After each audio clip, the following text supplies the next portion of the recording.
Hello, dear bankers. Hello to everybody. A very warm welcome to JIB CIB Prep. हम कर रहे हैं आपका सब्जेक्ट HRM तैयार, जहां मॉड्यूल सी को हम थ्रू टेबल्स पढ़ाई कर रहे हैं. Okay so guys, if you haven't join this Telegram group, इसको ज्वाइन कर लीजिएगा ताकि post the session content consume कर पाए. आज हम मॉड्यूल सी पढ़ेंगे. Module C is from unit 11 till 14. ठीक है, तो चलो शुरू कर देते हैं इसे पढ़ना भी. मॉड्यूल सी आपका चैप्टर है लर्निंग प्रोसेस. यस, तो अगर यहाँ पर ह्यूमन रिसोर्स के एंगल से बात करते हैं तो हम सेंगे की कुछ बातें लर्निंग से पढ़कर आए हैं, बट यहाँ पे कुछ और फील्ड्स और मॉडल्स हैं जो हमारे सिलेबस में बता रखे हैं. कुछ विंडोज़, कुछ थियोरीज हैं, उनको भी देखेंगे. वहाँ से एग्जाम में क्वेश्चन बने हैं, फिर से भी बन सकते हैं.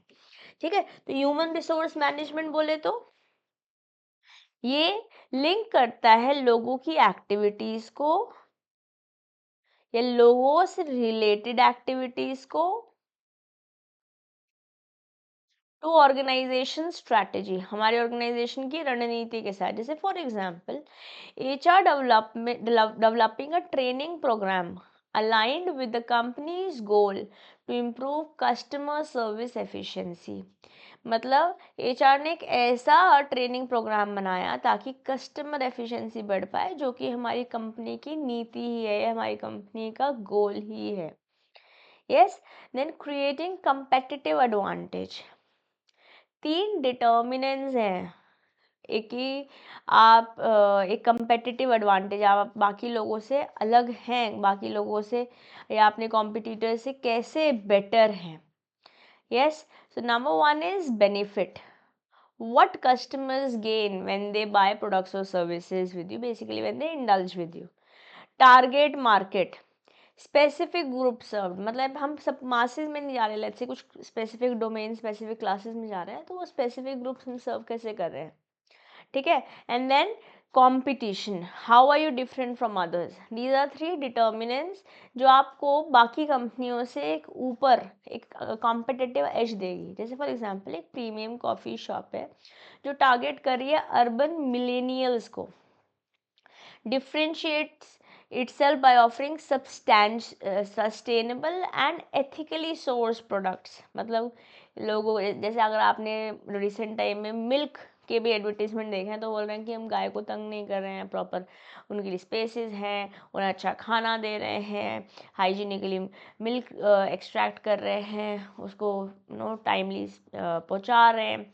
तो उसी तरीके से जो कॉफ़ी भी बन रही है इस कंपनी की, जो इसमें एग्जांपल दिया हुआ है, वो सस्टेनेबली सोर्स करी गई है और सस्टेनेबली ऑफर करी जा रही है और एथिकली ही सोर्स करी हुई है.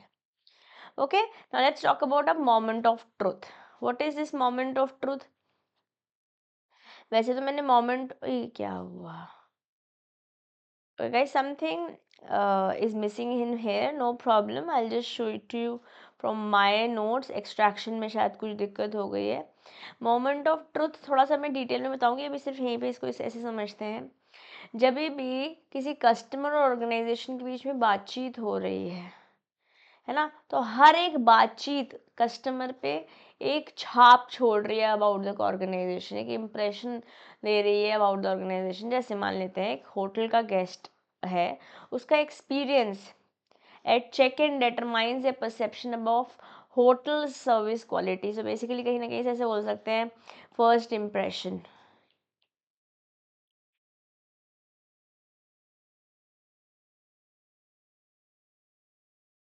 है ना, इसे ऐसे बोल सकते हैं फर्स्ट इम्प्रेशन. चलिए नेक्स्ट क्या है हमारे पास. What leaders need to no.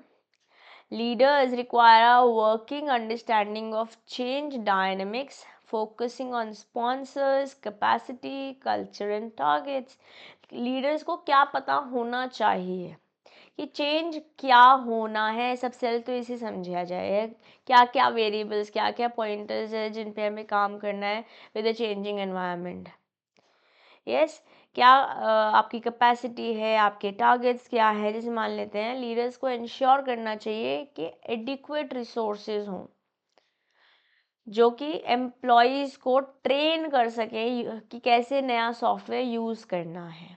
Okay, फिर हमारे पास एक लेविन फोर्स की फील्ड एनालिसिस है, जिसके बारे में थोड़ा सा तो मैंने यहाँ दे रखा है, बट देन इसकी डिटेलिंग्स मैंने आपको सेपरेटली भी समझाई हुई है through a chart. Okay, change occurs when driving forces overpower restraining forces. मतलब लोग तो चेंज होना नहीं चाहते हैं, बट चेंज होता तभी है जब जो लोग रोक रहे हैं वो सब उनकी पावर या उनका इम्पैक्ट कम हो जाए और ड्राइविंग फोर्सेस ऐसी हो जाए कि हाँ भैया अब you have to change, you have don't have any other option. और जब रिस्ट्रेनिंग फोर्सेस और ड्राइविंग फोर्सेस इक्वल होता है तो कहीं ना कहीं इक्विलिब्रियम बना होता है। जैसे for example, management reducing employ resistance to a new policy by providing clear communication. उन्हें बताना है भैया क्यों चेंज करना है और इससे क्या बेनिफिट होने वाला है। Okay, what's a learning theory? Learning theory focus करता है बिहेवियरल चेंज पे। मतलब आप कुछ सीख रहे हैं, यू आर लर्निंग या, और एक इम्पॉर्टेंट रोल प्ले करता है स्पेशली मतलब अर्ली स्टेजेस से आगे तक। जैसे एक चाइल्ड है, जैसे एक बच्चा है, वो लर्न करता है सोशल स्किल्स प्रिटेंड प्लेस से। अब मेरी डॉटर है, वो आइसक्रीम सेलर बनती है। Okay, she has a cart, उसमें बैठ जाएगी, which flavour do you want? So I'll ask her, which flavors do you offer? And she's going to tell strawberry, chiku, kiwi, vanilla, chocolate with chips, etc. etc. And then I'm going to pay, and then she's going to specifically put the money एक जगह पर। कुछ तो भी बार वैसे उठा के आ गई, ये लीजिए टिश्यू पेपर भी ले लीजिए। This what is she learning? She is basically through a behavior acquiring certain knowledge, right? फिर टाइप्स ऑफ लर्निंग्स क्या हैं? अलग अलग तरीके से हम लर्निंग या नॉलेज ले सकते हैं। कुछ जैसे मोटर स्किल्स होते हैं, जैसे आप साइकिल चलाना सीख रहे हैं। वर्बल स्किल्स हो सकते हैं, जैसे कुछ याद करें। जैसे मेरी डॉटर का no there is some activity happening, उसमें she has to talk about vehicle, let's say, ठीक है, तो उसके बारे में शी इज़ मेमोराइजिंग, राइट? एक छोटा बच्चा होता है, या even when we grow up we learn new words, right? जैसे आज भी तो हम ही लर्निंग थियरी लर्न ही कर रहे हैं ना, करेक्ट है? देन डोमेन्स ऑफ लर्निंग, अलग अलग डोमेन्स हैं हमारे पास लर्निंग के फोकस एरिया। जैसे नॉलेज पे है तो कॉग्निटिव लर्निंग है, साइकोमोटर स्किल्स हो सकती हैं, इफेक्शन मतलब basically something related to emotion, how do you regulate your emotions. जैसे कॉग्निटिव में आप कोई मैथ्स की प्रॉब्लम सॉल्व कर रहे हैं, साइकोमोटर में आप गिटार कैसे बजाना है, इफेक्टिव में कैसे एम्पथी या किसी की आर्ट को कैसे अप्रिशिएट करना है। Yes, then there is adult learning as a concept. यहाँ पे कैरेक्टरिस्टिक्स क्या है? ये अडल्ट को लर्न करने के लिए ऐसे बिठाना नहीं पड़ता, चलो बैठ जाओ पढ़ने के लिए। सेल्फ डायरेक्टेड, जैसे आज आप खुद ही बैठे हुए हैं, गोल ओरिएंटेड है, प्रैक्टिकल है और कोलैबोरेटिव है। जैसे फॉर एग्जांपल, जब adult project management workshops attend करते हैं, वो रियल वर्ल्ड केसेस को इस्तेमाल करते हैं प्रॉब्लम्स को सॉल्व करने के लिए। Now, what are the principles of learning? These are the four principles of learning: readiness, exercise, intensity and recency. जैसे मान लेते हैं repeating exercises in class reinforces learning। एक क्वेश्चन, एक फॉर्मूला समझ लिया, उससे रिलेटेड क्वेश्चन सब 3-4 कर लेते हैं तो आप याद कर पाते हो, यस, या उसको प्रोसेस को ज़्यादा अच्छे से समझ पाते हो। नाउ द लर्निंग प्रोसेस में auditory, visual, kinesthetic modes of learning है। जैसे जो मैं सुन रहा हूँ, जो मैं देख रहा हूँ, जो मैं कर भी रहा हूँ या रही हूँ। सिस्टमैटिकली जब आप एक प्रोसेस फॉलो करते हो चीज़ों को ये समझने का, नॉलेज एक्वायर करने का, उसमें आपका परसेप्शन, रिटेंशन, रिप्रोडक्शन और फीडबैक सब आ जाता है। जैसे for example, kinesthetic learner understanding maths concept better by using hands on manipulatives like blocks। जैसे मेरी डॉटर के पास एक बॉक्स है, उसमें अलग अलग स्टिक्स हैं और नंबर्स दे रखे हैं, प्लस माइनस ऐसे मल्टीप्लाई से दे रखा है। अभी she is just 3 years of age, तो हम खाली प्लस ही करते हैं या नंबर्स करते हैं, 0 से 9 तक लगाया और उतनी उतनी स्टिक्स हम लगाते गए। और देन भी अगर प्लस का बटन लगा दिया, प्लस का ब्लॉक लगा दिया, तो 1 + 2 is 1, 1 1 2 3 3। तो ये कैसे हुआ? क्या मैंने उसको रट्टा लगवाना पड़ा? नहीं। Yes, it is that she is learning by doing. और सबसे ज़्यादा हम कर कर ही सीखते हैं। ये रिटेंशन में आप फॉर्मूलाज को कितना रिटेन कर पा रहे हो, रिप्रोडक्शन मतलब आप अपने जो कोडिंग टेक्निक्स है उसको अप्लाई कैसे कर पा रहे हो। आपने सीख तो लिया कोड, बट उसे अप्लाई कैसे कर रहे हो। और फीडबैक फिर आपको टीचर से लेट्स से करेक्शन आ रहा है कि ये बेटर कैसे किया जा सकता है। Then you have sensory modalities, जो चैनल्स आप यूज करते हो to learn. It could be auditory that I hear, visual that I see, kinesthetic that I do.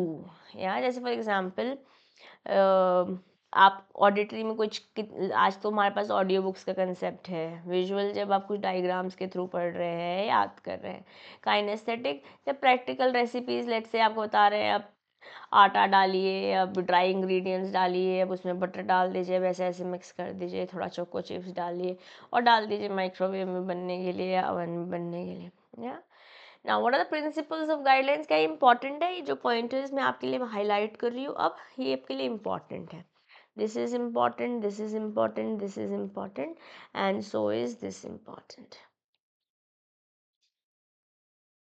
ठीक है, now let's talk about perception. Perception is आपने एक धारणा बना ली है।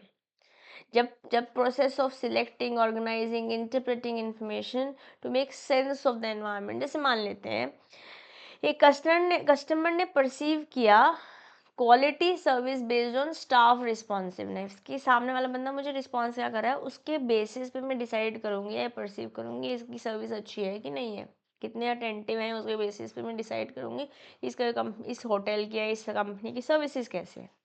Then you have receiving stimuli, that's a hearing applause, कैसे आप रिसीव कर रहे हो। Organising stimuli, stimuli is movement, right. Prioritising task, interpreting stimuli मतलब टेकिंग फीडबैक कंस्ट्रक्टिवली, मतलब just because somebody said something आप उसको दिल पे लगा लो, यार मैंने तो अच्छा नहीं किया, उसने बहुत सारी बातें बोली और बोला ये इम्प्रूव किया जा सकता है, तो आप कंस्ट्रक्टिवली ले रहे हो ना, instead of taking it on your ego कि मैंने कैसे अच्छा नहीं किया। Yes, then you have factors affecting perception. कुछ फैक्टर्स हैं जो इन्फ्लुएंस करता है आपकी इंटरप्रिटेशन को, जैसे एट्रीब्यूशन एरर या हैलो इफेक्ट। एट्रीब्यूशन एरर मतलब किसी को आपने जज कर लिया कि ये तो लेजी ही है। यस, या फिर हैलो इफेक्ट, किसी ने अच्छे कपड़े पहने हैं तो ना स्मार्ट ही होगा, वो इंटेलिजेंट ही होगा। You are judging competency by appearance. Is it important? यहाँ से प्रीवियस ईयर में क्वेश्चन पूछा गया, this is a topic that has been asked in previous year. तो इसका मतलब हमारे से इस बारी इंटरप्रिटेशन एट्रीब्यूशन एरर से भी क्वेश्चन पूछा जा सकता है। यस, देन ये अब ई लर्निंग जब आप डिजिटल प्लेटफॉर्म्स का इस्तेमाल करते हो, जैसे आज आप ऑनलाइन क्लास पढ़ रहे हो। Yes, then you have augmented learning. Augmented learning क्या है? जब वर्चुअल और रियल वर्ल्ड एक्सपीरियंस को आपने ब्लेंड कर लिया है। जैसे फॉर एग्जांपल आज ऑगमेंटेड रियलिटी एप्स है जो स्टिमुलेट करती हैं surgeries for medical students, real world experience को वर्चुअली लेकर चले गए हैं। ठीक है, जो अडल्ट लर्निंग है सेल्फ डायरेक्टेड है, गोल ओरिएंटेड है, प्रैक्टिकल है, कोलैबोरेटिव है, जैसे हमने पीछे इसका एग्जांपल भी देखा है। Then transfer of learning, when you apply learned knowledge to new situations through meaningful experiences and high order standards. जैसे एग्जांपल लेते हैं, जैसे मान लेते हैं आपने अपनी प्रॉब्लम सॉल्विंग स्किल्स का इस्तेमाल किया जो आपने सीखी थी एक साइंस क्लास में, to address real life technical issues. जैसे मान लेते हैं कोई पानी में डूब गया तो उसको लेकर आए, है ना, उसको हार्ट पंप किया या कुछ टेक्निक्स इस्तेमाल करी, पेस्ट लगाया, किसी बच्चे के खाने में गले में खाना अटक गया तो कैसे उसके साथ कर, ये हमने साइंस क्लास में सीखा था।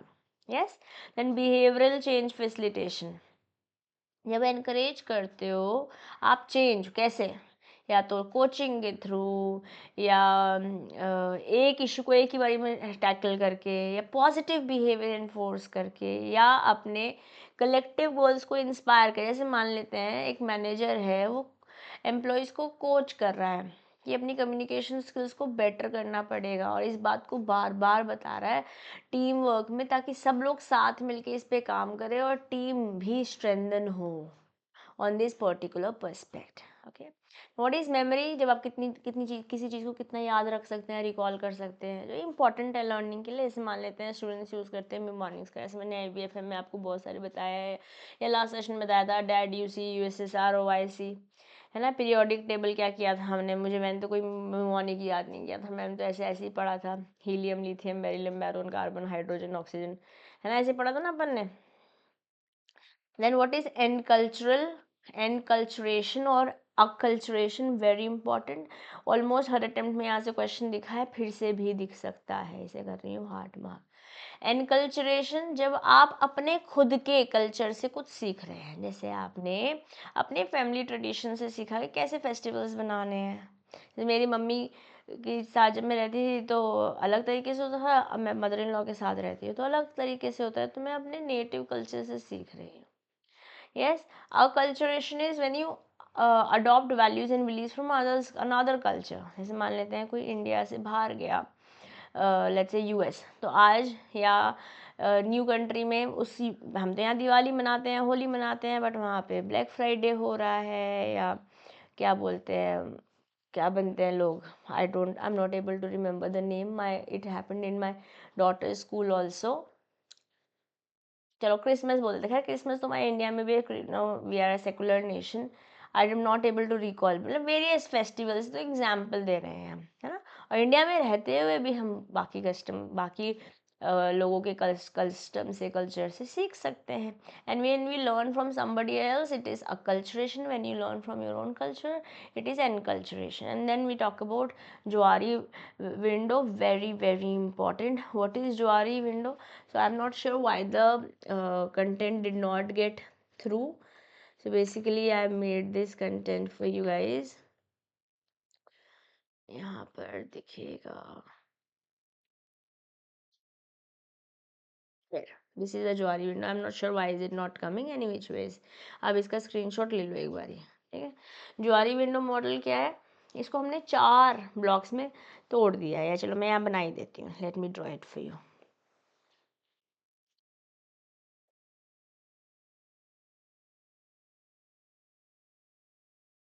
ये 4 विंडोज में हमने बना दिया है Johari window model. You have open area.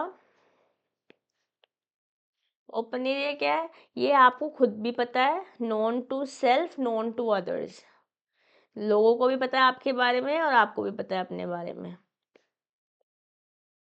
ठीक है, that's an open area. Then hidden area. Hidden area जो आपको तो पता है, नोन टू सेल्फ है, बट बाकियों को नहीं पता, ये आपके अंदर की बात है, नॉट नोन टू अदर्स।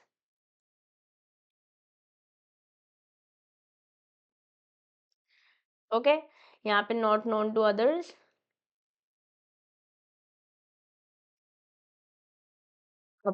एक चीज है जो आपको तो नहीं पता बट दूसरों को पता है, जो आपको तो नहीं पता बट दूसरों को पता है, देखो यहाँ पे आपको तो नहीं पता बट दूसरों को पता है, दैट्स योर ब्लाइंड स्पॉट। अपने नाक के नीचे नहीं दिखता ना, जैसे वैसे, ओके।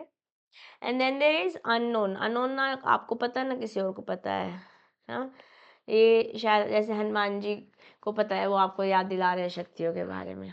हनुमान जी को भी किसी और ने बताया था कि हनुमान जी को याद दिलाना पड़ता है ना आपके अंदर क्या शक्ति है। खैर, दिस इज ज्वारी विंडो। व्हाट इज दिस दोस्तों? दिस इज ज्वारी विंडो। क्या एग्जाम में पूछी गई है? पूछी गई है। क्या दोबारा पूछी जा सकती है? बिल्कुल पूछी जा सकती है, ठीक है। ज्वारी विंडो एक साइकोलॉजिकल टूल है जिससे इम्प्रूव किया जाता है self awareness and interpersonal relationship, खुद के बारे में भी, खुद को, और दूसरों के बारे में, दूसरों को भी आपके बारे में। Yes, you have open area, blind area, hidden area, unknown area. Open is no strength known, blind area interrupting habit, जो आपको तो नहीं पता बट दूसरों को पता है ना, आप बात बात पे टोकते हो। हिडन एरिया पर्सनल इनसिक्योरिटी, जो आपको पता है किसी और को नहीं पता है। अननोन, जो किसी को नहीं पता है। ठीक है। Next is self concept. What is self concept? ये इसमें आपके ट्रेड्स, कॉम्पिटेंसीज, वैल्यूज जो इन्फ्लुएंस करती है आपकी लर्निंग और self reflection, that is self concept. जैसे मान लेते हैं कॉन्फिडेंट एम्प्लॉई है, वो लर्न करता है, चीज़ों को जल्दी समझ पाता है, चैलेंजेस को समझ पाता है in comparison to insecure confident insecure employees. तो ये सेल्फ कंसेप्ट है। ओके ना, व्हाट इज मेमोरी? इतनी जल्दी से आप चीज़ों को देख सकते हैं, मतलब कितनी चीज़ों को देखो याद कर सकते हैं और रिकॉल कर सकते हैं, ठीक है, सिम्बॉनिक इस्तेमाल कर रहे हैं। ट्रांसफरिंग नॉलेज, मैंने पीछे बताया इसके बारे में आपको। जब आप अपनी लर्नड नॉलेज को इस्तेमाल करते हो किसी सिचुएशन में, जैसे वो साइंस वाला बच्चे का खाना अटक गया टाइप्स वाला मैंने एग्जांपल दिया। बिहेवियरल चेंज फैसिलिटेशन एनकरेज करता है चेंज कोचिंग के थ्रू, है ना, या एक बारी में एक ही प्रॉब्लम सॉल्व करेंगे। आई एम नॉट श्योर कुछ कुछ पॉइंटर्स रिपीट क्यों हो गए हैं। एनीवेज आगे बढ़ते हैं। अब लर्निंग प्रोसेस, मैंने बोला ना, I hear, I see and I do. अब यहाँ से एग्जाम में ना प्रीवियस ईयर में इस टेबल से, this is a table coming from Macmillan, और ये हमारे लिए इम्पॉर्टेंट है, प्रीवियस ईयर में यहाँ से क्वेश्चन पूछा गया है। जो हम देख, क्या हमें याद रहता है, क्या हम लर्न करते हैं, ऐसे समझते हैं, जो याद रहता है वो रिमेंबर, क्या हम लर्न करते हैं, 1% टेस्ट के थ्रू, 1.5% टच के थ्रू, 3.5% स्मेल के थ्रू, 11% हियर के थ्रू, और देख कर 83% चीज़ें याद करते हो। इसलिए मैं टेबल्स और पिक्चर्स से ज़्यादातर तेरी चीज़ें आपके लिए लेकर आती हूँ। क्या बातें आप याद रखते हो? 10% जो आपने पढ़ा, 20% जो आपने सुना, 30% जो आपने देखा, 50% जो देखा भी और सुना भी, जैसे अभी कर रहे हो, 80% वॉट वी से, अभी आप खुद बोलोगे, और 90% वॉट वी से एज वी एक्ट। जो जैसे आई फॉलो जेंटल पेरेंटिंग, तो मैं जो बोल रही हूँ और जो मैं प्रैक्टिस कर रही हूँ, what you practice, you practice what you preach is 90%। That is why do not need to remember. अब मेरे को गुस्सा आता है तो मुझे पता है कि मुझे 2 मिनट का ब्रेक लेना पड़ेगा। This is my mindful, I am sorry, I'm mindfully being a mother, I'm parenting mindfully। ये गुस्सा तो हम सबको आता है, बचपन में मेरी मम्मी को गुस्सा आता था तो मारी पीटती थी और फिर रोने को भी नहीं मिलता था। अब आवाज़ नहीं आनी चाहिए रोने की, सर में दर्द हो रहा है मेरे। यस, एनीवेज, चलिए कुछ इंपॉर्टेंट पॉइंटर्स हैं, इनकी थोड़ी डिटेलिंग में जाएंगे। जैसे मोमेंट ऑफ ट्रुथ, जैसे मैंने बताया कि जब फर्स्ट इंप्रेशन कैसा है, जैसे मान लेते हैं गेस्ट आया, उसका फर्स्ट इंट्रैक्शन होटल के स्टाफ के साथ चेक इन के समय जो भी था, वो उसका परसेप्शन होगा उस कैसी क्वालिटी सर्विस है। ओके, और customer calling tech support for help, अब प्रॉम्प्ट रेजोल्यूशन स्ट्रेंथ्स ट्रस्ट कि हाँ भैया बढ़िया कंपनी, और डिलेड है, इनफेक्टिव है, तो ये इसका नेगेटिव इम्पैक्ट हो जाएगा। तो मेरे पास 2 एग्जांपल्स हैं, इसके थ्रू मोमेंट ऑफ ट्रस्ट हमने पढ़ लिया। अगर एग्जाम में यहाँ से क्वेश्चन बनता है, जो मुझे लगता है बनना चाहिए, है ना, अच्छा टॉपिक है, बनेगा तो हमारे लिए बढ़िया है ना, हमारे अगर बनेगा तो हमारे लिए ही बढ़िया है। नेक्स्ट क्या है, what leaders need to know, leaders को समझना पड़ेगा क्या चेंजेस हैं, no particularly involving sponsors, capacity, culture, target में कुछ चेंज है, कल्चर में कुछ चेंज है। स्पॉन्सर बोले तो जो ब्रांड मैनेजर है उसको इंश्योर करना है कि जो पॉलिसीज़ हैं, जो भी नेसेसरी पॉलिसीज आई हैं, उन्हें इन्फोर्स किया जा सके ताकि ऑर्गेनाइजेशन के गोल तक आप पहुंच सको। कैपेसिटी में ये कि कितने लोग चाहिए ट्रेनिंग देने के लिए, उतने हैं ना। जैसे मान लेते हैं कोई नया सॉफ्टवेयर आ रहा है, कोई कस्टमर रिस्पॉन्स मैनेजमेंट का सिस्टम हम डाल रहे हैं, कल्चर में कुछ हैबिट्स है, जैसे कोई लेट रिपोर्टिंग भेजते हो, that's not okay, let's say punctuality पे चाहिए अपन को रिपोर्ट, तो ये कल्चर चेंज करना है हमारा। या अगर 10 बजे की मीटिंग है, सभी को पता है, सभी 10 5 10 10 तक आ रहे हैं, ये कल्चर बन गया, let's say. Okay, then targets, employees receiving a new workforce workflow process tailored to their specific department need, तो ये टारगेट हो गया आपका। Okay, now assessing change forces, Lewin का फोर्स फील्ड मॉडल है, कर्ट लेविन ने हमको दिया गया, ये नाम हमारे लिए इम्पॉर्टेंट है, जी हाँ ये नाम हमारे लिए इम्पॉर्टेंट है। ऐसे तो थोड़ी बहुत बातें रेजिस्टेंस से मैंने आपको ऑलरेडी बता दी है, बट हमारी बुक में ना एक चार्ट दिया हुआ है, तो उसमें उसी के थ्रू आपको थोड़ा सा और पढ़ाऊंगी। पहले सिनेरियो समझ लेते हैं। जैसे मान लेते हैं एक कंपनी है, उसने नया अटेंडेंस सिस्टम चालू किया, Okay, faces driving forces. Management push for improved tracking and resistance force. Employee resistant due to privacy concerns. Attendance नहीं, let's say नहीं, लोग अडेप्ट नहीं करना चाह रहे उस चेंज के साथ. अब ड्राइविंग फोर्स है कि आपको चेंज करना पड़ेगा. तो जब दोनों फोर्सेस को, ड्राइविंग फोर्सेस और रेजिस्टेंट फोर्सेस, जो भी ज़्यादा होगा वो हो जाएगा. जैसे मान लीजिए रेजिस्ट ज़्यादा करे तो चेंज नहीं कर पाओगे, ड्राइविंग फोर्स ज़्यादा है तो चेंज हो जाएगा. और दोनों बराबर चल रहा है तो इक्विलिब्रियम हो पाएगा. या एक और सिनारियो लिखते हैं. A retail chain wants to adopt an online sales platform. If employees resist digital training, तो रेजिस्टेंस फॉर्म है ना, फोर्स है. Management can emphasise the benefits, driving force है. For higher sales and implement the change gradually, धीरे धीरे. Okay, ये क्या है, लेविन कर्ट ने हमको दिया है. लेविन कर्ट ने हमको ये दिया है कि जैसे A B X and Y. ठीक है, तो जो ये ए एंड बी है आपकी रिस्ट्रेनिंग फोर्सेस हैं. ठीक है, एक्स और वाई जो है आपकी ड्राइविंग फोर्सेस हैं. Okay, forces that oppose the desired change and try to maintain status को, चेंज नहीं होना चाहते हैं, ए और बी है. Employee resistance to new technology, क्योंकि उन्हें आता नहीं है. उन्हें लगता है कि अगर मैंने नहीं किया तो, या लोगों ने मैं नहीं कर पाया, मुझे किसी ने हटा दिया तो, या इस सिस्टम ने मेरे को रिप्लेस कर लिया तो. Driving forces is that push you towards कि चलो चेंज होते हैं. Yes, management desire to implement a new production system. ठीक है, अब existing level of production. What is existing level of production? जब आप चेंज नहीं हो तो एग्जिस्टिंग है. ओके, जब चेंज हो रहे हो रिस्पेक्टिव ऑफ रेजिस्टेंस कमिंग, पर ड्राइविंग फोर्स ज़्यादा हो गया है, क्वासी स्टैटिक इक्विलिब्रियम. क्या है ये, आइए पढ़ेंगे. द करंट स्टेट और equilibrium where restraining and driving forces balance each other is existing level of production. जहाँ दोनों पे बराबर रेजिस्टेंस और ड्राइविंग कहीं ना कहीं बराबर हो रहा है. At this time the operation operates at stable but potentially सब ऑप्टिमल लेवल. मतलब और अच्छा कर सकते थे अगर चेंज अच्छे से आपने अडेप्ट कर लिया होता. क्वासी स्टैटिक इक्विलिब्रियम, यहाँ पे बैलेंस है रिस्ट्रेनिंग में एंड ड्राइविंग फोर्सेस में, where no change occurs until one type of the force overweigh the other, the system in its current state without significant movement.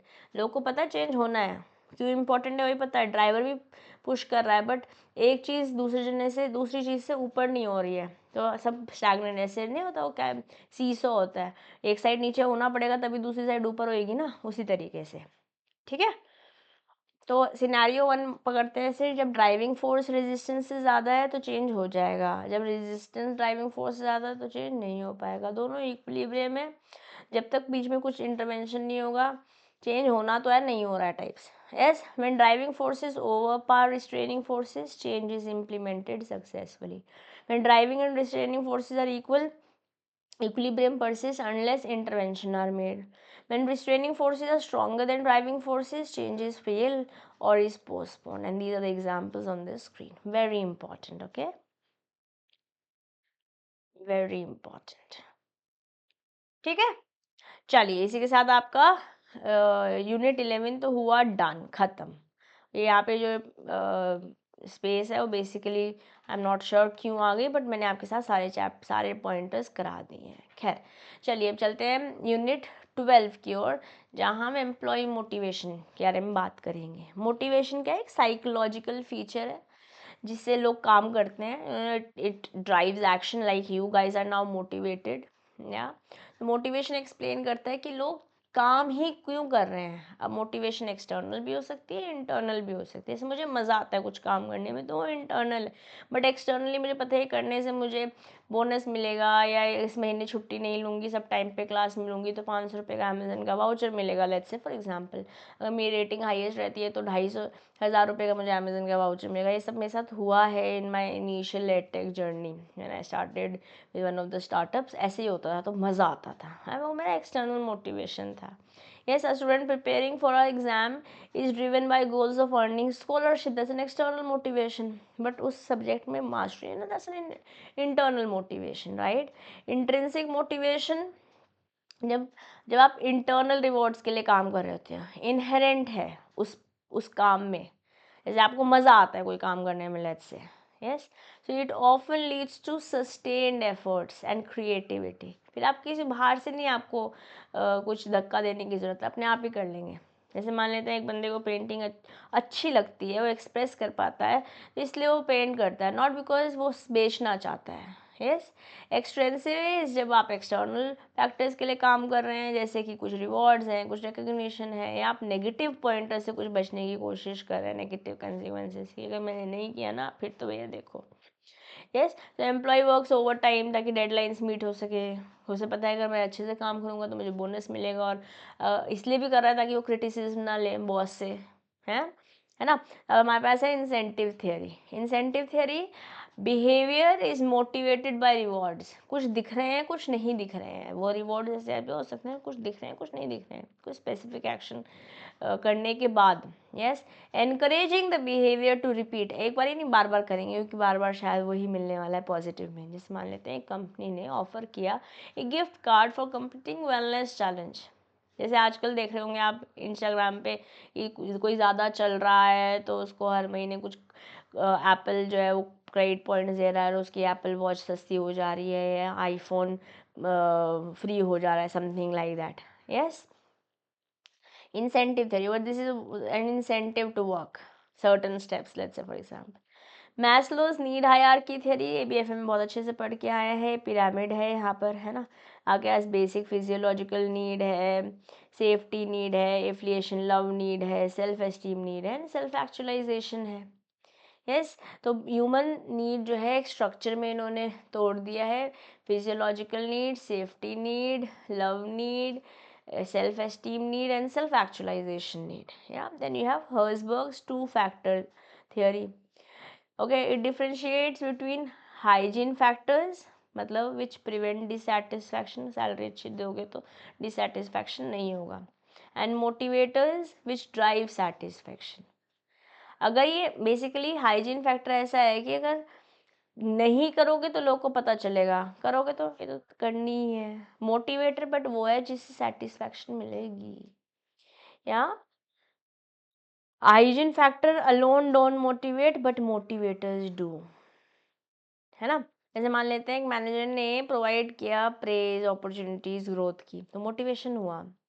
The boost job to boost job satisfaction but ensures fair pay and safe condition. अगर fair pay safe condition नहीं होगा ना तो लोग को dissatisfaction होगी, but होगा तो कुछ ऐसी सेटिस्फैक्शन नहीं हो रही है, या दैट इज हाइजीन फैक्टर। या तो आप डिससेटिस्फैक्शन से बचने के लिए काम ठीक से करते हो। I hope this is good. In my opinion this is a topic that is going to come this time in your examination. Then you have Eldeffer's ERG theory. E stands for existence, R stands for relatedness, and G stands for growth. Basic survival existence है, relatedness कहीं ना कहीं relationship है, growth personal development. जैसे Maslow की hierarchy theory थी, multiple needs पे थी, थोड़ा सा अलग है ये। ERG theory basically E, R और G, 5 को इन्होंने 3 में तोड़ दिया है। ओके, जैसे मैनेजर ने या इस बात से बोल सकते हैं एक प्रोफेशनल है क्योंकि वो प्रमोशन चाहता है while maintaining supportive workplace relationship relatedness and earning enough for life expenses ताकि सर्वाइवल तो हो पाए। तो ये तीनों ERG है, दिस इज ERG। ठीक है जी, एल्डेफर ने दिया हमको ये theory. Then you have goal setting theory. Individuals motivate होते हैं जब उन्हें क्लियर स्पेसिफिक गोल्स पता होते हैं।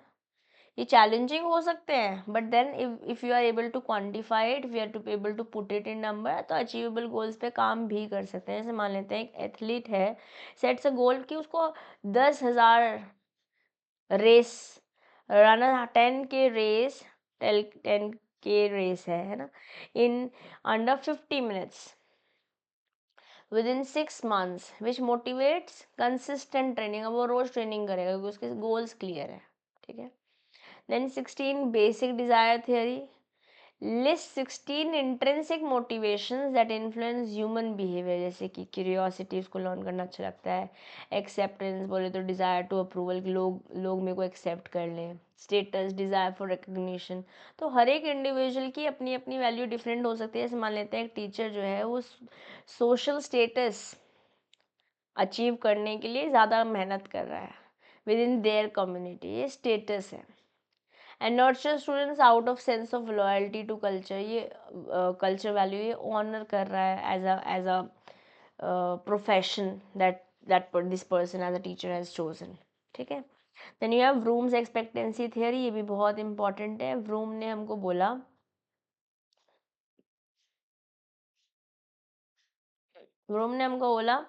expectancy, the belief that the more efforts expanded on a task the greater our performance, आप जितनी मेहनत करोगे उतना अच्छा रिजल्ट मिलेगा, ऐसा आप एक्सपेक्ट कर रहे हो। इसलिए ये बिलीफ है, इसकी वजह से आप मैं काम कर रहे हो इसकी, और आपने काम किया तो रिजल्ट भी आया। Now what is balance, what value we place on expected outcome of our efforts, मतलब मैं कितनी मेहनत करूँगी तो मुझे उतना रिजल्ट आएगा जो मैं चाहती हूँ, और जब वो रिजल्ट आएगा तो मैं सेटिस्फाइड हो जाऊँगी। तो व्रूम की एक्सपेक्टेंसी थ्योरी ये बोलती है हमसे, मोटिवेशन तीन फैक्टर्स पे डिपेंड करता है, effort performance, performance rewards and reward performance. Effort performance मतलब आपको पता, आपको ऐसा लगता है कि अगर आप एफर्ट डालोगे तो रिजल्ट सक्सेस आएगा, ठीक है। परफॉर्मेंस रिवॉर्ड, आप ऐसा बिलीव करते हो कि सक्सेस आएगा तो रिजल्ट भी आएगा, रिवॉर्ड मिलेगा। रिवॉर्ड एंड पर्सनल गोल्स मतलब now you have value of these rewards, जैसे आपके लिए CIB है, या फिर एक एम्प्लॉय ने एनरोल किया एक चैलेंजिंग ट्रेनिंग प्रोग्राम में, उसने एफर्ट लगाया क्योंकि उसको पता है कि इस एफर्ट को लगाने से सक्सेस मिलेगी, believing that it will lead to better skills या बेटर परफॉर्मेंस, मतलब आपको रिवॉर्ड मिलेगा इससे, या and eventually get promotion, higher pays. This is what is Vroom's theory, Vroom's expectancy theory, okay। now let's talk about employee engagement, जो emotional commitment है employees की अपने काम की ओर, अपने गोल्स की ओर, वही एम्प्लॉय एंगेजमेंट है। जब एंगेजमेंट ज़्यादा होती है तो प्रोडक्टिविटी है ज़्यादा, लॉयल्टी ज़्यादा है, एंड वाइस वर्सा। ऐसे मान लेते हैं एक health care worker feel a sense of purpose, अगर पेशेंट की लाइफ इंप्रूव होगी तो उनको अच्छा लगेगा, इसलिए वो ज़्यादा डेडिकेशन के साथ, ज़्यादा एंथुजियाज्म के साथ काम कर रहे हैं। Then what is job enrichment, जब आप करंट काम जो आपको जॉब मिल रखा है उसको, उसमें आपको इतने किक्स मिल रहे हैं, बेसिकली उसमें आपको इतना मज़ा आ रहा है कि आप नई नई चीज़ें सीख रहे हो, या जब आप अपने करंट जॉब को एनहांस कर पा रहे हो, maybe by through increasing responsibilities, या कुछ चैलेंजिंग टास्क आ रहा है जिसकी वजह से ऑटोमेटिकली आपको मोटिवेशन मिल रही है। जैसे मान लेते हैं एक सॉफ्टवेयर डेवलपर है, उसको अथॉरिटी दे दी कि वो मैनेज करे अपने प्रोजेक्ट को, तो एक ऑटोनॉमी, उसको इंडिपेंडेंस मिल गई, फ्री हैंड भी मिल गया, and propose solutions making their work more meaningful and rewarding. ये जॉब एनरिच हो गई। जॉब एनलार्जमेंट, जब आपका स्कोप ऑफ एम्प्लॉय जॉब बढ़ जा रहा है, yes, adding task to similar complexity, same ही लेवल पर बढ़ गया है, जैसे हॉरिजॉन्टल काम कॉम्प्लेक्स उतना ही है। जॉब रोटेशन, जैसे नो आज मेरा सेल्स में है, आज कॉलिंग में है, आज या एक एक हफ्ता में रोटेट हो रहा है ताकि आप मोनोटनी सेम काम कर करके थक ना जाए। एम्प्लॉयज़ को अलग अलग रोल्स और टास्क दिए जाते हैं ताकि वो नए स्किल्स भी सीखें और मोनोटनी भी ना, थक भी ना जाए, ऐसा अरे यार क्या एक ही काम करते जा रहे हैं। ऐसे एम्प्लॉयज़, बैंक के एम्प्लॉयज़ रोटेट होते हैं between teller services, account opening, loan processing department, हर एक 6 महीने में, है ना, एग्जाम्पल है। देन जॉब सेटिस्फैक्शन, जब आपको पॉजिटिव फील होता है कि हाँ भैया मेरे को काम करने से अच्छा लग रहा है। इन्फ्लुएंस बाय फैक्टर्स जैसे कि fair pay, supportive coworkers, growth opportunities, या satisfied employees are more productive and committed. हमारे पास एक्सट्रिंसिक और इंट्रिंसिक मोटिवेशन के कुछ पॉइंटर्स बुक में दिए हुए हैं, ये मैकमिलन से मैंने आपका चार्ट उठाया है। इंट्रिंसिक मतलब जैसे एक्सप्रेसिव है, आपने खुद बोला कि मुझे ये काम करने से अच्छा लगता है। Achievement, desire to succeed, I am not going to let this beat me, अंदर से आ रहा है, हाँ। एक्सट्रिंसिक जैसे सोशल कैरेक्टरिस्टिक हो सकता है, जैसे मान लेते हैं in order to gain social acceptance either within the class और course etcetera, pleasing a teacher.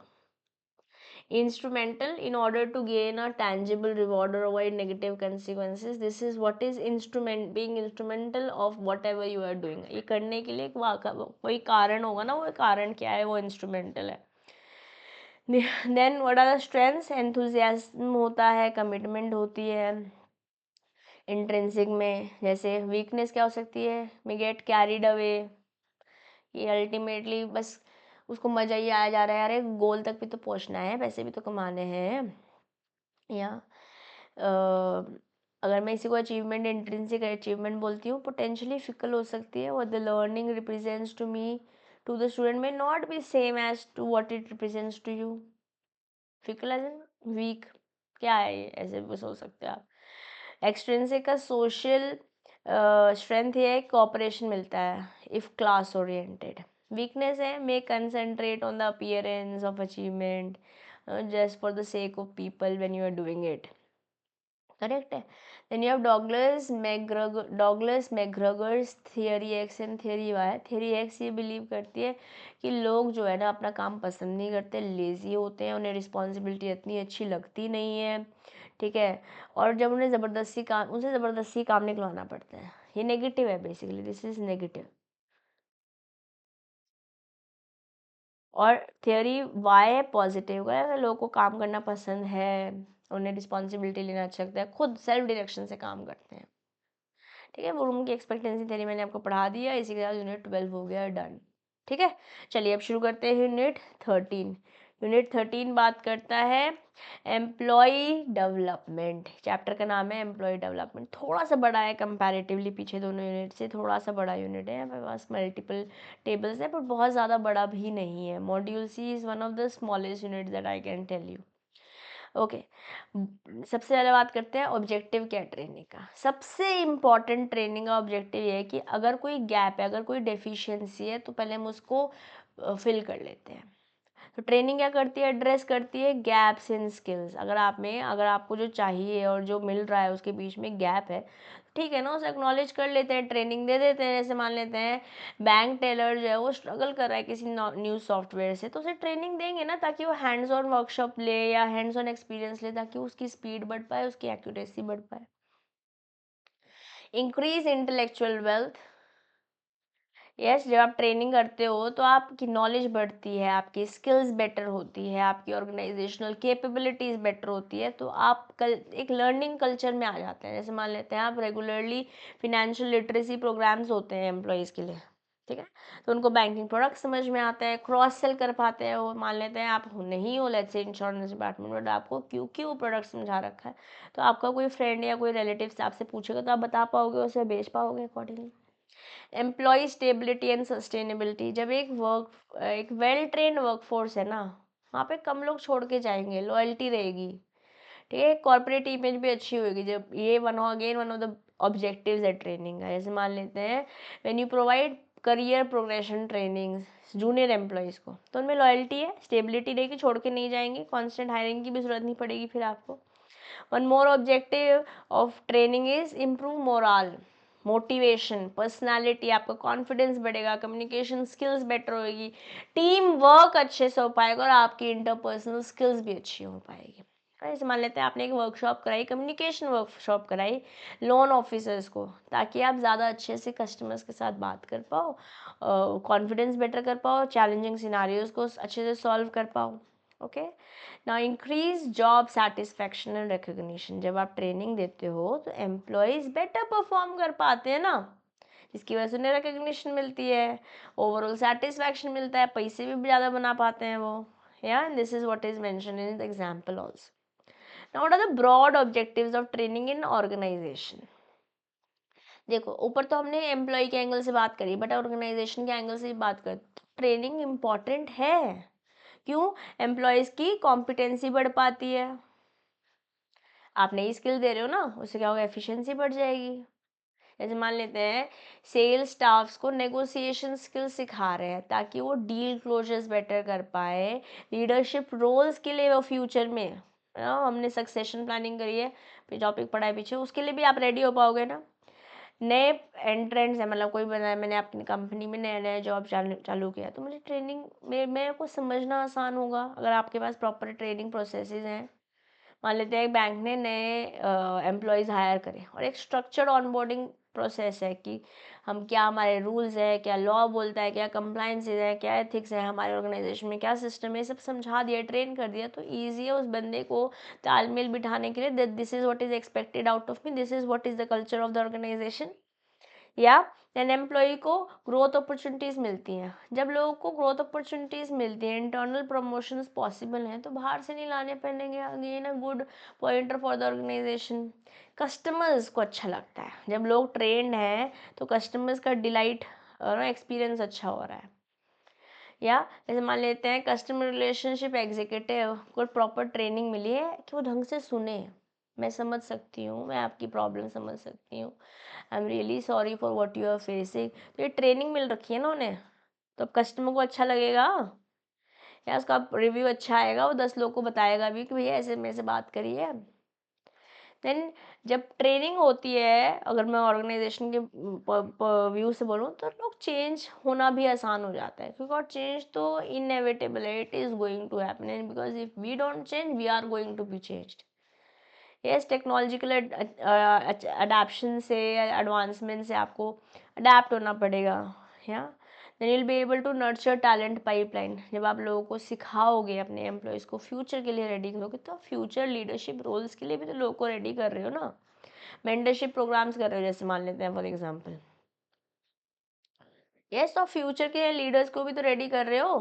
Then reduction in absenteeism, turnover in general. जब आप लोगों को ट्रेन करते हो, तो एक पॉजिटिव एनवायरनमेंट क्रिएट होता है दोस्तों। स्ट्रेस कम है, प्रोडक्टिविटी बेटर हो रही है, लोग छोड़ के कम जाएंगे, छुट्टी कम लेंगे। This is what is again an example. Developing proactive capabilities. एक तो होता है कुछ होने के बाद करना, अभी कुछ होने से पहले ही when you are training, anticipate कर रहे हो कि फ्यूचर में ये चेंजेस आने वाले, तो उसके लिए आपने ट्रेनिंग देनी शुरू कर दी। तो बेसिकली लेट्स से आपने रिस्क असेस करी, ठीक है, training enables risk assessment enable risk assessment training enable employee to identify and mitigate financial risk. जब आपने ट्रेनिंग दे रखी है, तो फिनेंशियल रिस्क जो आ सकती है उसके बारे में एम्प्लॉयज़ को पहले पता चल जाएगा ना, they will be able to handle it better. Turning employee dynamics. Yes, जब ट्रेनिंग करते हो, तो इससे क्या होगा, लोगों के अंदर इनोवेशन आएगी, फ्लेक्सिबिलिटी आएगी, वो चेंज को बेटर तरीके से रिस्पॉन्ड कर पाएंगे। जैसे मान लेते हैं कॉन्टीन्यूसली ट्रेनिंग हो रही है अगर एक इमर्जिंग टेक्नोलॉजी की, तो इससे आईटी टीम ज़्यादा अडेप्टेबल होगी, इनोवेटिव होगी, ज़्यादा बैंक में नए नए सोल्यूशंस प्रोवाइड कर पाएगी। प्लस आपकी एक्टिविटी, बिजनेस में जो काम है वो विदाउट डिसरप्शन, विदाउट इंटरप्शन हो पाएगा। या then what are the why is training and development needed? Like for the reasons that we have already said, technology आ रही है, इवॉल्विंग मार्केट कंडीशंस ऐसी हैं जिसकी वजह से नए बिजनेस मॉडल्स में आपको अडेप्ट करना पड़ेगा। जैसे आज हमारे पास AI driven loan approval system है, अगर हमारे बैंक के एम्प्लॉयज़ को वो आता ही नहीं होगा तो कैसे करेंगे, उसके लिए सीखना पड़ेगा ना। देन डेवलपमेंट तो it's not only one skill, it is overall growth of that person. Professionally वो बंदा ग्रो होगा तो उसका करियर में भी प्रोग्रेस होगा, ऑर्गेनाइजेशन तो ग्रो होगी ही होगी। या जैसे मान लेते हैं एक बैंक ने इंट्रोड्यूस किया फाइनेंशियल मॉडलिंग कोर्स एनालिस्ट के लिए, ताकि वो रिपोर्ट्स प्रिपेयर कर पाए। Yes, decision making better, educated inform decisions ले पाए, उसके लिए भी ट्रेनिंग हो पा रही है। ठीक है, अब इसके अलावा हमारे पास ट्रेनिंग का क्या इम्पैक्ट है। वैसे तो मेजरली हमने बहुत सारी बातें पीछे कर ली हैं, बट थोड़ा डिटेल है इस चैप्टर में ट्रेनिंग की, तो पढ़ लेते हैं। जैसे मान लेते हैं एम्प्लॉय की नीड्स के बारे में आपको पता होगा। यस, ये ट्रेनिंग का इम्पैक्ट है। जैसे मान लेते हैं आपने स्किल गैप एनालिसिस किया, इससे ये समझ में आया ना कि भैया ये ट्रेनिंग, लोगों को एक्सेल नहीं आता, इसकी ट्रेनिंग करानी पड़ेगी। या गूगल फॉर्म्स हैंडल करने नहीं आते, या गूगल की जो किट होती है, जैसे मैंने एक्सेल शीट बनाई या पीपीटी बनाई गूगल ड्राइव से, लेट्स से। या then you have building relationships. क्या होता है, ट्रस्ट बनता है, कम्युनिकेशन बेटर हो पाती है जब ट्रेनिंग हो रही होती है। या pre training meetings where employees voices concerns कि भैया देखो ये एक प्रॉब्लम है, ऐसे एंगेजमेंट अच्छी हो सकती है, तो कम्युनिकेशन भी तो बेटर हो रही है जब हम ट्रेनिंग कर रहे हैं। Focus on change implementation. Training emphasize करती है कि कैसे नॉलेज इम्प्लीमेंट करी जा सके रियल सिनेरियोज में। खाली थियोरिटिकल नॉलेज नहीं है। जैसे मान लेते हैं साइबर सिक्योरिटी ट्रेनिंग जब हुई, तो जैसे कोई फिशिंग अटैक है, ईमेल आया, आपने उस पे लिंक पे क्लिक किया, भैया जी सब जगह कुछ गड़बड़ हो गई, तो अगर इसके बारे में ट्रेन कर रखा होगा तो आप चेंज है तो उससे बेटर हो पाओगे। या आइडल ट्रेनर ट्रेनी रेशियो, जो ट्रेन कर रहे हैं, क्लास का साइज बहुत बड़ा होगा, ट्रेनर पढ़ा रहा है, पिछले बंदों को समझ ही नहीं आ रहा, that also should not happen, right. You don't want to spend time and money just for the sake of it. अगर वर्कशॉप हो रही है तो प्रॉपरली कंडक्ट हो। जैसे मान लेते हैं 10 लोग के ग्रुप में करा, लेट्स से टेलर्ड गाइडेंस मिल रही है as per the requirement, as per the scenario. या then what are the issues and challenges in learning environment in banks, ये हमारे लिए इंपॉर्टेंट है। Then let me put my laptop on charging. Give me a moment. Meanwhile, you read this one. I'll just quickly come.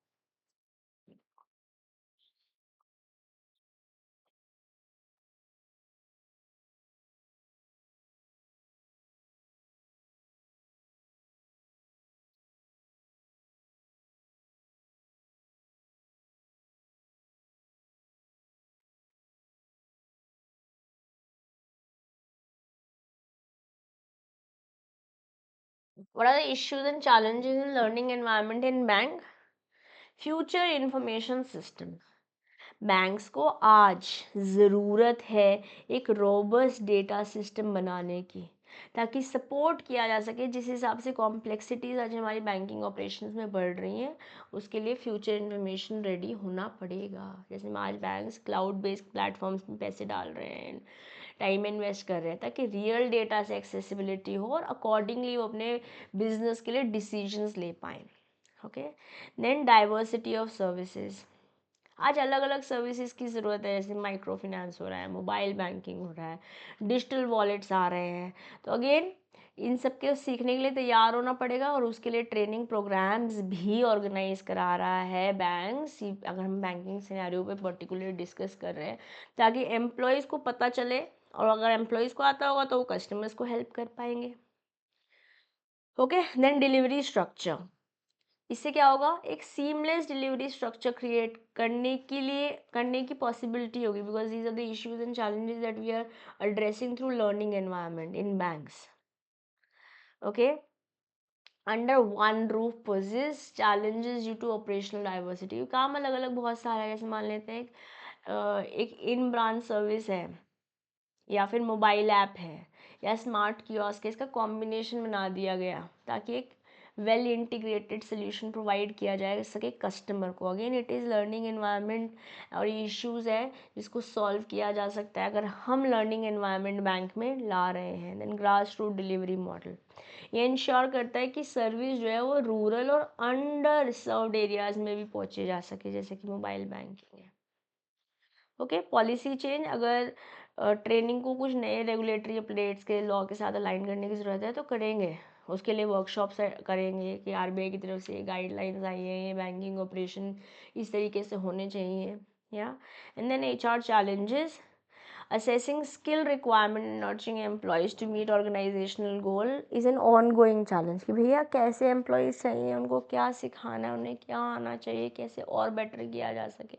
ये of course अभी currently challenge human resource में तो चल ही रहा है। That's pretty much it about unit 13।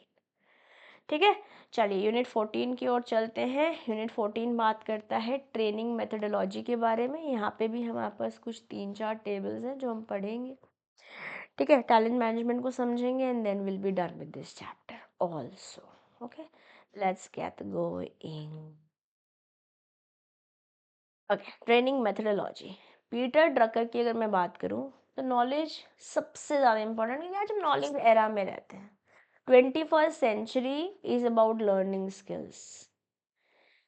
मान लेते हैं कंपनी ने इन्वेस्ट किया, एग्जाम्पल ले रहे हैं, एडवांस टेक्नोलॉजी एम्प्लॉय ट्रेनिंग में इन डेटा एनालिसिस टूल, ताकि वो कम्पिटिटिव रहे, बाकी सारे ऑर्गेनाइजेशंस के साथ मैच कर पाए। यस, जैसे मान लेते हैं मार्केटिंग प्रोफेशनल्स इस्तेमाल कर रहे हैं एआई टूल्स का, जैसे कि चैट जीपीटी, ताकि कस्टमर एंगेजमेंट स्ट्रैटेजीज ऑप्टिमाइज हो सके। Okay, then value of training, आप अडेप्टेबिलिटी कर पाते हो, इनोवेशन अच्छे से हो पाता है, कॉन्टिन्यूस इम्प्रूवमेंट है, लोगों का माइंडसेट बदलेगा ट्रेनिंग होने से, सीखोगे तभी तो आगे बढ़ोगे, पढ़ेगा इंडिया तभी तो बढ़ेगा इंडिया। बैंक्स भी बहुत सारे वर्कशॉप्स कराती है जैसे फिनटेक टूल्स पे, ताकि डिजिटल फर्स्ट बैंकिंग एनवायरनमेंट के लिए एम्प्लॉयज़ रेडी हो पाए। ये बहुत अच्छे एग्जाम्पल है आपकी स्क्रीन पर। यस, कस्टमर सर्विसेज टीम आज सीख रहे हैं कि कोई लड़ाई हो जाए, कॉन्फ्लिक्ट हो जाए तो कैसे हैंडल करना है कस्टमर के साथ। Okay, government of India initiatives on skill development, कुछ institute, Indian institute of skills IIS ने इस्टेब्लिश किया है स्किल्ड वर्कफोर्स, जैसे कि youth in Kanpur undergoing skill training in technical field, जैसे कि वेल्डिंग, सॉफ्टवेयर प्रोग्रामिंग इंस्टीट्यूट में, Indian institute of skills development. Okay, and कुशल प्रधान प्रदर्शनी is exhibition, कुशल प्रदर्शनी exhibition and training centers like PMKKS। एक मान लेते हैं एक बंदे ने उत्तर प्रदेश, एक यंग बंदा था, उसने ग्रेजुएशन कर रखी थी, उत्तर प्रदेश से था, उसने ये प्रोग्राम अटेंड किया और hands on training in e commerce logistic through industry partnership, ये सरकार कर रही है बेसिकली। ओके, यह पार्टनरशिप करी इंडस्ट्रीज़ फॉर एम्प्लॉयमेंट, जैसे NSDC ने ओला कैब्स के साथ, उन्हें समझ में आया कि 1 लाख ड्राइवर्स की ज़रूरत है, उनको ट्रेनिंग देंगे तो ओला वाले जॉब दे देंगे। ऐसा MOU, मेमोरेंडम ऑफ अंडरस्टैंडिंग हुआ ओला और सरकार के बीच में थ्रू NSDC। क्या एग्जाम में क्वेश्चन पूछा जा सकता है यहाँ से? यस, क्योंकि ये डेटा स्पेसिफिकली हमारे चैप्टर में दिया हुआ है।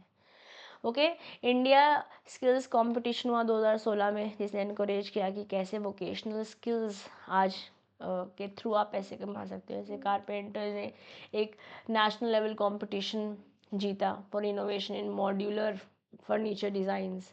या कुछ इनिशिएटिव्स आए जैसे PMKVY, NAPS, DGT provide structured training programmes.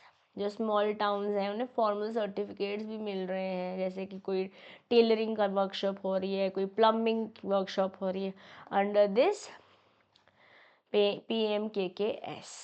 ठीक है, now let's talk about learning organization. Learning organization पे तो पूरा चैप्टर पढ़ के आए हैं कि अगर आज हम अपनी ऑर्गेनाइजेशन में सीखने पे ध्यान करते हैं तो हम चेंज अच्छे से हो पाएंगे, कॉन्फिडेंस आएगा, लोग अपनी बातों को जो वादा करेंगे वो निभा पाएंगे, सोल्यूशन में फोकस करेंगे, प्रॉब्लम पे नहीं।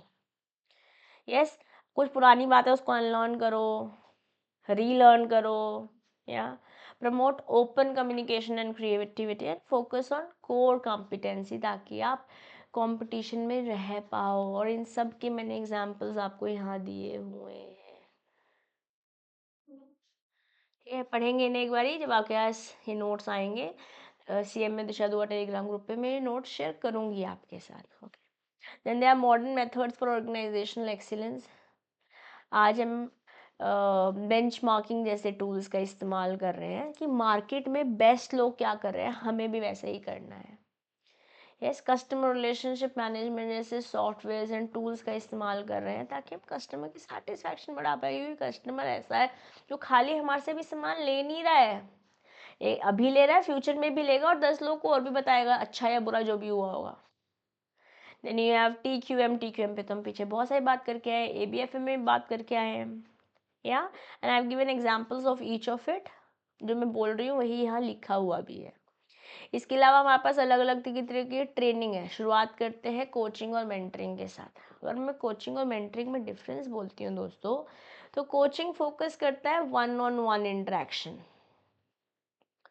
ओके, जबकि मेंटरिंग बात करता है जब आप रिलेशनशिप, जो डेवलपमेंटल रिलेशनशिप है वो किस पे फोकस कर रहा है, करियर पे, पर्सनल ग्रोथ पे। जो मेंटर्स हैं आपके पर्सनल ग्रोथ पे फोकस कर रहा है, यहाँ पे किसी स्पेसिफिक स्किल पे काम किया जा रहा है।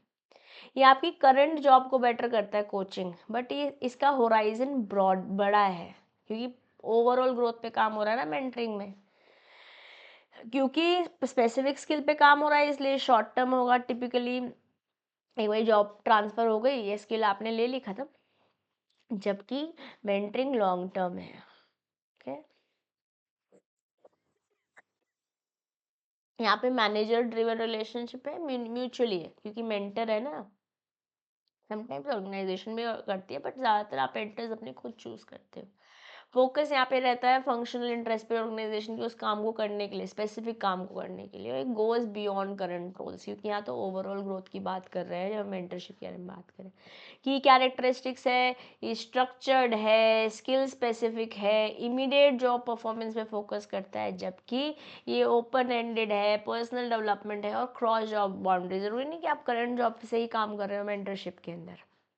कुछ एग्जांपल ले सकते हैं, जैसे एक मैनेजर है, उसने गाइड किया एम्प्लॉय को कि करंट प्रोजेक्ट मैनेजमेंट स्किल्स कैसे बेटर की जा सकती है, करंट असाइनमेंट को कैसे किया जा सकता है। और मेंटरिंग में एग्जांपल ले सकते हैं, एक सीनियर एग्जीक्यूटिव मेंटर कर रहा है एक जूनियर एम्प्लॉय को, ताकि वो अपने करियर में कैसे आगे बढ़े वो समझाया जा सके उसे। Okay, then you have various training method, जैसे जॉब रोटेशन है, अप्रेंटिसशिप है, स्पेशल प्रोजेक्ट्स है, कमिटी असाइनमेंट्स हैं, सिमुलेशन ट्रेनिंग है, रोल प्लेज है और लेक्चर्स एंड सेमिनार्स भी हैं। शुरुआत करते हैं जॉब रोटेशन से। जैसे मैंने आपको बताया कि हर 6 महीने आप लोग क्या, बैंकर्स भी आपकी जॉब रोटेट होती रहती है। एम्प्लॉय जो है अलग अलग रोल्स, एक्सपीरियंसेस और स्किल्स एक ही जॉब में, मतलब एक ही ऑर्गेनाइजेशन में अलग अलग टाइम पे अलग अलग काम कर रहा होता है ना। इससे आप क्या होगा, जॉब का एक्सपोजर आपको अलग अलग मिलेगा, आपका स्किल सेट बेटर हो पाएगा। अप्रेंटिसशिप प्रोग्राम, ये कॉम्बिनेशन है classroom and hands on work. जैसे मान लेते हैं, मैं आपको बताती हूँ, जब मैंने अपना CMA बनी तो मैंने जो कंपनी ज्वाइन करी वहाँ पे हमारी क्लासरूम ट्रेनिंग हुई, बट हमारे पास प्रोजेक्ट्स आते थे, एज इन कुछ रियल प्रोजेक्ट्स नहीं होते थे, रियल प्रोजेक्ट जैसे प्रोजेक्ट थे उनमें हम काम करते थे, सीखते थे कि अच्छा हमारे को एक कॉस्ट पूल बनाना है, फिर कॉस्ट ड्राइवर बनाना है, एक बड़ी कंपनी बनानी है, उसके अंदर लेजर बनाना है, फॉर एग्जांपल। तो फोकस किस पे था यहाँ पे, स्किल्स पर। ठीक है, जैसे for example a trainee works alongside an experience technician to learn machinery maintenance. Then special projects, assignments designed to allow employees to apply knowledge and skills to real world problems। या इससे होगा क्या, problems पे focus कर पाओगे, उसको solve कैसे करना है, कोलैबोरेटिव साथ मिलके काम कर पाओगे। और टाइमलाइंस, जैसे मान लेते हैं एक टीम है, उसको बोला कि आपको एक नया मार्केटिंग स्ट्रैटेजी बनानी है 3 महीने में, तो everything is well defined and you are working on it. या it is special project. And you have committee assignments. Committee assignment क्या होता है, एम्प्लॉय जो है क्रॉस फंक्शनल टीम पे काम कर रहा है ताकि प्रॉब्लम सॉल्व की जा सकती है, करी जा सके। टीम वर्क होगा, क्रॉस डिपार्टमेंटल कोलैबोरेशन है, खाली आपका नहीं, दूसरे वाले डिपार्टमेंट के साथ मिलके कर रहे हो। जैसे ह्यूमन रिसोर्स, IT और ऑपरेशंस कोलैबोरेट करें कि ऑन बोर्डिंग प्रोसेस कैसे बेटर किया जा सकता है, कोई अगर नया बंदा आ रहा है तो।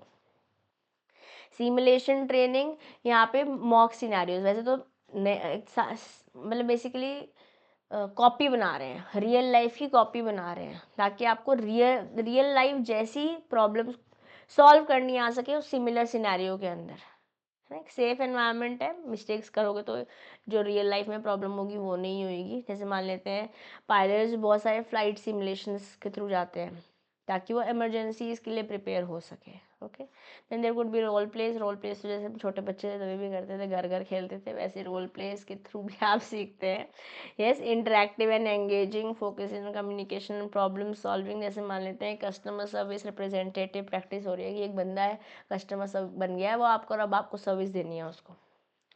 या then you have lectures and seminars, जहाँ पे आप नॉलेज प्रेजेंटेशंस के थ्रू, वर्कशॉप्स के थ्रू, कुछ लार्ज ग्रुप्स में लिमिटेड इंट्रैक्शंस के साथ सीखते हैं। ज़्यादातर थियोरेटिकल नॉलेज के लिए बेटर है। जैसे एक फिनेंशियल एक्सपर्ट है जो सेमिनार दे रहा है टैक्स लॉज से रिलेटेड अकाउंटेंट्स को। okay? अब जो ट्रेनिंग है, अब कौन सी ट्रेनिंग का मेथड इस्तेमाल करोगे, कुछ फैक्टर्स हैं, उस फैक्टर्स के बेसिस पे क्या रिकमेंडेड ट्रेनिंग है और उसके बीच में साइकी क्या, रैशनैलिटी क्या है, वो समझाया हुआ है। जैसे मान लेते हैं स्किल डेवलपमेंट करना है आपको, कोई पर्टिकुलर स्किल सिखानी है अपने एम्प्लॉय को, तो अप्रेंटिसशिप ले लो या सिमुलेशन ट्रेनिंग ले लो, क्योंकि इससे आपको हैंड्स ऑन लर्निंग भी मिलेगी और आप उस स्किल को भी अच्छे से सीख पाओगे। लीडरशिप डेवलपमेंट है तो कमेटी असाइनमेंट ले लो, स्पेशल प्रोजेक्ट्स ले लो, क्योंकि इससे क्या होगा, आपको टीम के साथ कैसे काम करना है सीख पाओगे, डिसीजन मेकिंग करनी आ पाएगी, साथ मिलके कोलैबोरेटिव वे में सॉल्यूशंस कैसे निकालने हैं वो कर पाओगे। क्रॉस फंक्शनल स्किल्स सिखानी है तो जॉब रोटेशन मेंटरिंग करा लो, कम्युनिकेशन स्किल्स देनी है तो रोल प्लेइंग मेंटरिंग करा लो, नॉलेज ट्रांसफर करनी है, लेक्चर सेमिनार्स करा लो. करियर गाइडेंस करनी है, अगेन मेंटरिंग करा लो for the reasons that are stated here and we have also understood. Correct. अब क्या कैरेक्टरिस्टिक्स है, क्या की कैरेक्टरिस्टिक्स है इफेक्टिव ट्रेनिंग के? रेलेवेंस बोले तो ट्रेनिंग अलाइन करती है एम्प्लॉय के रोल्स को, ऑर्गेनाइजेशन के गोल्स को, इंडिविजुअल की डेवलपमेंट नीड्स को भी. ठीक है. इससे क्या होगा? एंगेजमेंट बोले तो सेशंस इंटरेक्टिव होंगे जब ट्रेनिंग हो रही होगी, लोग पार्टिसिपेंट्स मोटिवेटेड होंगे और ज़्यादा इन्वॉल्व होंगे. हाँ हाँ आगे बढ़ते हैं. हाउ इज द जोश? Hi sir, hi ma'am. Okay. Adaptability, content और मेथड्स फ्लेक्सिबल होंगे. ये इफेक्टिव ट्रेनिंग के कैरेक्टरिस्टिक्स है.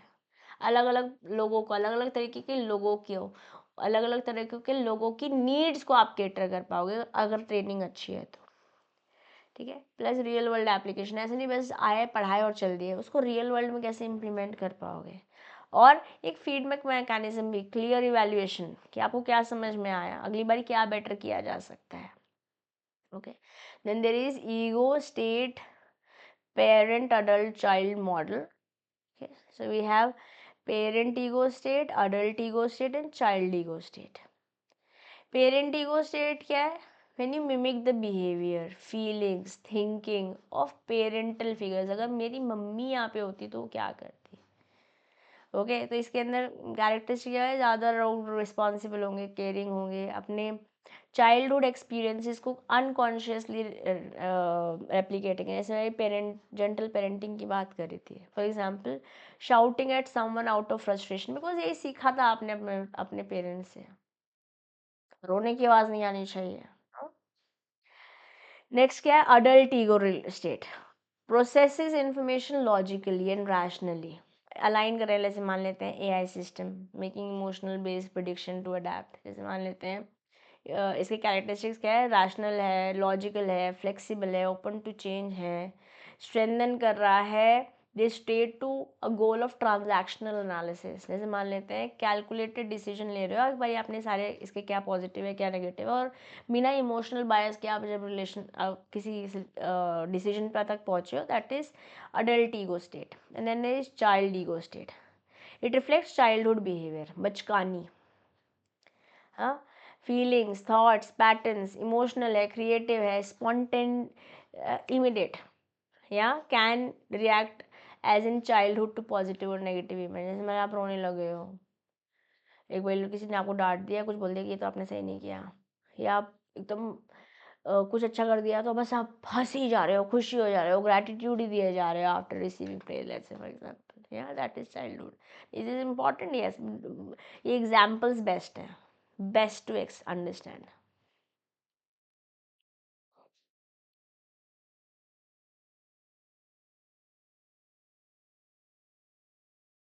ठीक है. Not is talent management.